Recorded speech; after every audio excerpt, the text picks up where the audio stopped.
26 July 2025 asteroid 2025 OX எனும் asteroid வந்து நமது பூமியிலேருந்து 45 லட்சம் கிலோமீட்டர் டிஸ்டன்ஸில் மணிக்கு 75,000 கிலோமீட்டர் ஸ்பீடில் நமது பூமியை சேஃபான டிஸ்டன்ஸில் கடந்து சென்றிருக்குன்னு நாசா வந்து தெரிவிச்சிருக்காங்க. ஆஸ்ட்ராய்டு வந்து ஏரோப்ளேன் சைஸ் அளவில் வந்து இருக்கு அப்படின்ட்டு நாசா வந்து கண்டுபிடிச்சிருக்காங்க. இந்த ஆஸ்ட்ராய்டு மாதிரி நமது சோலார் சிஸ்டத்துக்குள்ள எத்தனை ஆஸ்ட்ராய்டு வந்து இருக்கு அப்படின்னு கேட்டீங்கன்னா, நமது சோலார் சிஸ்டத்துக்குள்ள நமது சூரிய குடும்பத்துக்குள்ள மாஸ் மற்றும் ஜூபிட்டர் பிளானட்டுக்கு இடைப்பட்ட பகுதியில் மெயின் ஆஸ்ட்ராய்டு பெல்ட்னு ஒன்று அமைஞ்சிருக்கு. அந்த மெயின் ஆஸ்ட்ராய்டு பெல்ட்டில் 1.7 மில்லியன் ஆஸ்ட்ராய்டு வந்து இருக்கு. அதாவது 17 லட்சம் ஆஸ்ட்ராய்டு வந்து மெயின் ஆஸ்ட்ராய்டு பெல்ட்ல வந்து அமைஞ்சிருக்கு. நமது சோலார் சிஸ்டத்துக்கு வெளியே இது மாதிரி ஏதாச்சும் ஆஸ்ட்ராய்டு வந்து அமைஞ்சிருக்கு அப்படின்னு கேட்டீங்கன்னா, எஸ் அமைஞ்சிருக்கு. நமது சோலார் சிஸ்டத்துக்கு வெளியே கைப்பர் பெல்ட்னு ஒன்று அமைஞ்சிருக்கு. அந்த கைப்பர் பெல்ட்ல மாஸ் பிளானட் மற்றும் ஜூபிட்டர் பிளானட்டுக்கு இடைப்பட்ட பகுதியில் அமைஞ்சிருக்கிற மெயின் ஆஸ்ட்ராய்டு பெல்ட்ல உள்ள 1.7 மில்லியன் ஆஸ்ட்ராய்டை விட அதிகமான ஆஸ்ட்ராய்டு வந்து நம்ம சோலார் சிஸ்டத்துக்கு வெளியே உள்ள கைப்பர் பெல்ட்ல வந்து இருக்கு. இதில் உள்ள எல்லா ஆஸ்ட்ராய்டும் வந்து சூரியன் ஆர்பிட் பண்ணிட்டு இருக்கு.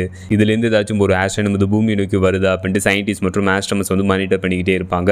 அந்த மாதிரி மானிட்டர் பண்ணிட்டு இருக்கிறப்ப ஜூலை 26, 2025 ஆஸ்ட்ராய்ட் 2025 OX எனும் ஆஸ்ட்ராய்டு வந்து நமது பூமியை சேஃபான டிஸ்டன்ஸில் கடந்து சென்றிருக்கு அப்படின்னு நாசா வந்து தெரிவிச்சிருக்காங்க. சிறிய அளவுள்ள ஆஸ்ட்ராய்டு நமது பூமியில் வந்து விழுந்துச்சுன்னா, அந்த சிறிய அளவுள்ள ஆஸ்ட்ராய்டு நமது பூமியோட அட்மாஸ்பியரில் என்டர் ஆகிறப்ப அந்த சிறிய அளவுள்ள ஆஸ்ட்ராய்டு வந்து அட்மாஸ்பியரில் எரிஞ்சு அழிஞ்சிரும். அதுவே மிகப்பெரிய அளவுள்ள ஆஸ்ட்ராய்டு ஏதாச்சும் நமது பூமியில் வந்து விழுந்துச்சுன்னா, நமது பூமியில் வந்து பெரும் பாதிப்பு வந்து ஏற்படும். இப்போ எக்ஸாம்பிளுக்கு சொல்லணும்னா, 66 மில்லியன் ஆண்டுகளுக்கு முன்னாடி நமது பூமியில் விழுந்த மிகப்பெரிய அளவுள்ள ஆஸ்ட்ராய்டுனால டைனோசரோட இனத்தோடு சேர்த்து 80% உயிரினங்கள் வந்து நமது பூமியில முற்றிலுமாக அழிஞ்சிச்சு. 66 மில்லியன் ஆண்டுகளுக்கு முன்னாடி நமது பூமியில விழுந்த மிகப்பெரிய அளவுள்ள ஆஸ்ட்ராய்டுனால நமது பூமியில ஒரு கொடூரமான அழிவு வந்து ஏற்பட்டுச்சு. அதனால ஏதாச்சும் ஒரு ஆஸ்ட்ராய்டு நமது பூமியை நோக்கி வருது அப்படின்ட்டு சயின்டிஸ்ட் மற்றும் ஆஸ்ட்ரோனமர்ஸ் வந்து மானிட்டர்